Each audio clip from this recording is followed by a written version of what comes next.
If you've ever feared being forgotten more than dying, or if you're curious about why our whole lives are built on being seen and remembered, this episode explores how mortality isn't about how long you live, but how deeply your energy imprints on the world.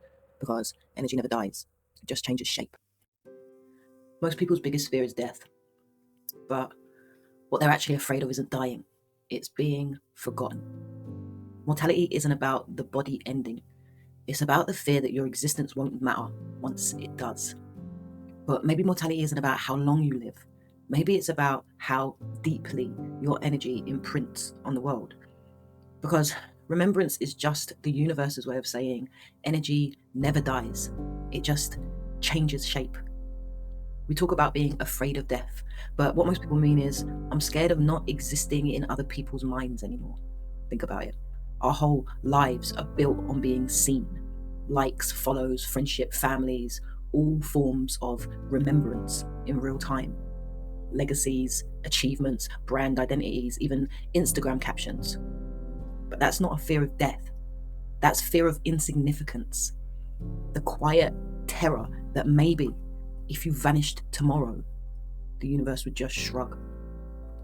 But death tests that. It asks, what's left of you when nobody's watching?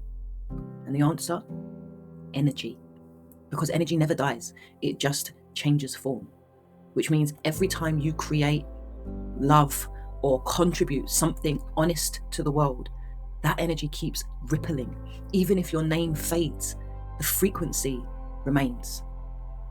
See, there's a difference between bereavement and traumatic bereavement. Bereavement is a goodbye your soul was somewhat prepared for.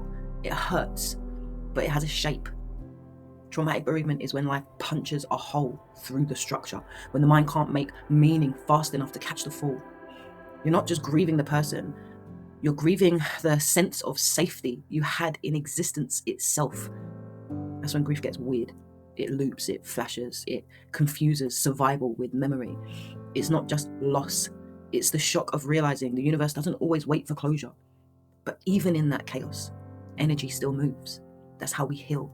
Slowly, clumsily, but forward. Because everybody grieves differently. And yet we still judge how other people do it. Some collapse, some joke, some disappear into work or faith or chaos. But really, grief is just the body trying to metabolize love with nowhere left to go. So maybe there's no right way to grieve, only the way your nervous system can handle at the time. Because every reaction is an attempt at remembrance.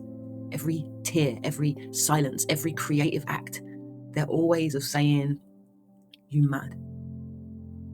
Because every human fight, from career ambition to social media to war, is at its root a fight to be remembered. We just rarely admit it. And the irony is, the more we chase remembrance, the further we drift from it. Because remembrance isn't something you get, it's something you become. The way you live, love, and offer yourself is remembrance in motion. And the reason death hurts so much, and the reason we fear it, is because we still believe we're separate from creation. We think we belong to the world instead of recognizing we are the world. So we panic at the thought of leaving it, not realizing we can't. You can't fall out of unity. You can only forget you're a part of it. That's what most people's grief is really wrestling with.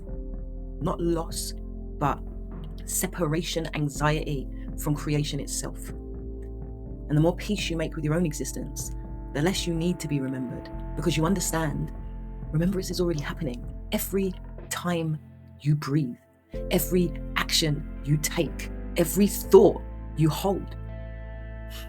So we live forever through what we offer, not what we own or who remembers our name, but through the energy we release into the collective field.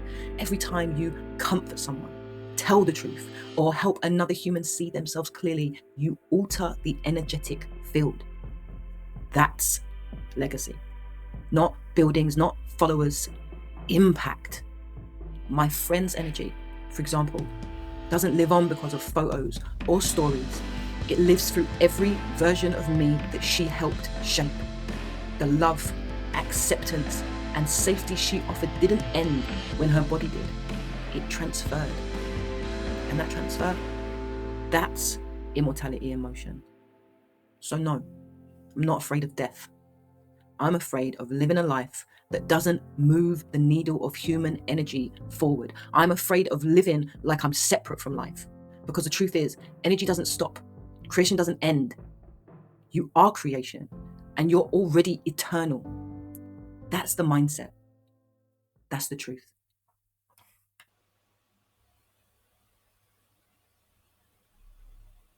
You can't fall out of unity. You can only forget you're a part of it. Drop a comment about your relationship with death and remembrance, how you've experienced grief, or what energetic legacy you're creating through how you live. Thursday's Chrysalis Tools will help you connect with that energy that never dies.